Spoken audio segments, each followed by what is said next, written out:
very small subset, or it could be we need to do everything. So you're not going to really know what you're going to do until you get And there. the committee really felt that while this was out there, and it's going to take several months to get this whole RFP response and everything done, that we would know much better, because we just started to work as a committee. We would have a much better idea of what we really wanted to do in the long run, and maybe we don't need to do all this stuff. So that's why we put that in there. Steve?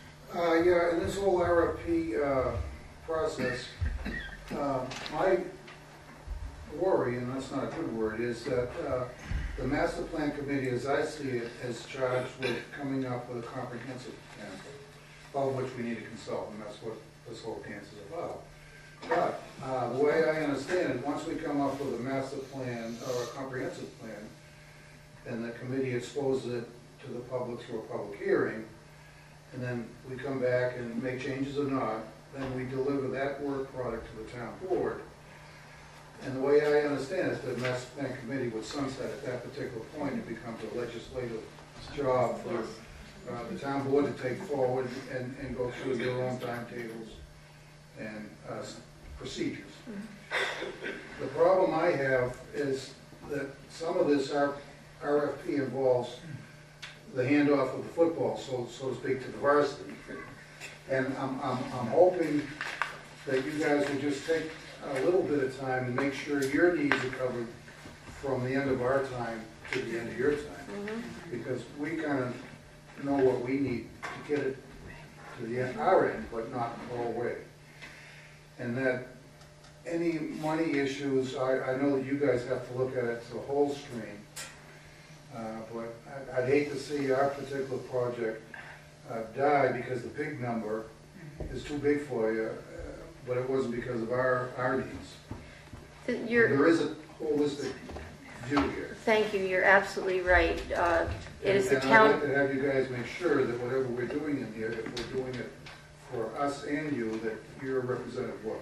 Thank you, Steve. It's the town board's responsibility to look at the entire process.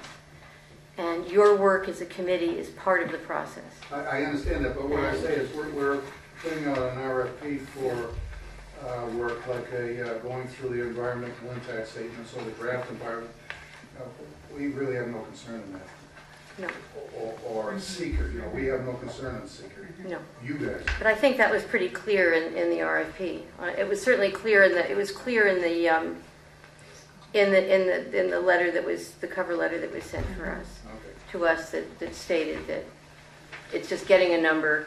The town board can choose to work with somebody who's already given a number or do something else, do it another way. Apparently we're going to interview, we're going to set up matrices.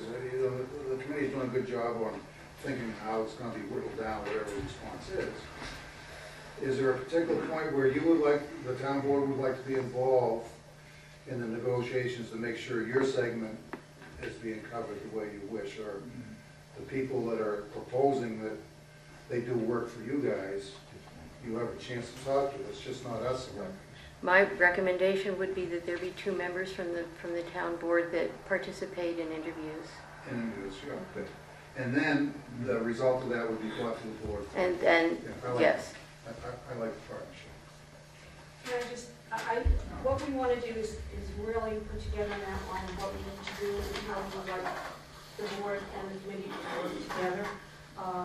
And we haven't quite gotten to that point yet. But I would just have a legal question. Since the board is the one who's going to be, and this is probably the bill, is going to be approving whoever the choice is, should those people also be involved in the interviewing process? Is that muddy the waters? Well, I think Supervisor Turner indicated that 2 town board members would be part of that interview process. Eventually, the funding has to be allocated by the town board. The line item has to be created, the money has to be there, and that be done. And I think the way that we read on most of our consultants, and I'd have to look back, is that almost all of our consultants, the appointment is actually by the town board. The recommendation will come from the committee, but the appointment is for the town board. So from that standpoint, I think, yes, the town board needs to be the one to, quote unquote, approve the end product. How that is done and the input that's done, I think, is to be worked out between committee and town board. But And that would be okay legally for the town board to be on part of the review process in Yes. terms of interview? Okay, I just wanted to make sure. It's essentially a liaison. I mean, whenever interviews are done, the discussion comes up, and we've had this issue of, if the entire town board wants to do the interview, you have to schedule a public meeting to do that. Because if you have more than 2 town board members present, you have a public meeting. So that's why most of the interviews are done with just 2 town board members. If there is a concern that there's not enough information getting back, you can have multiple interviews at different times with different town board members, just so long as the number doesn't exceed 2. And the town board, the 2 town board members who would be in on the interviews, they're also voting on whoever, well, I just wanted to clarify. That they would be part of whoever the group is that's going to be obviously voting on the. Yeah, I mean, any action of the town board requires 3 affirmative votes, so, you know. No. No. I think Yes, she's asking- yes, yes. Yes? Yes, Okay, I wanted to- The 2 town board members, any town board members who may participate in interviews will also participate in voting on who is hired and how much money is budgeted. in the committee. No, Carol's asking, when the 2 town board members are participating in the interviews, and are those 2 town board members going to vote with the committee on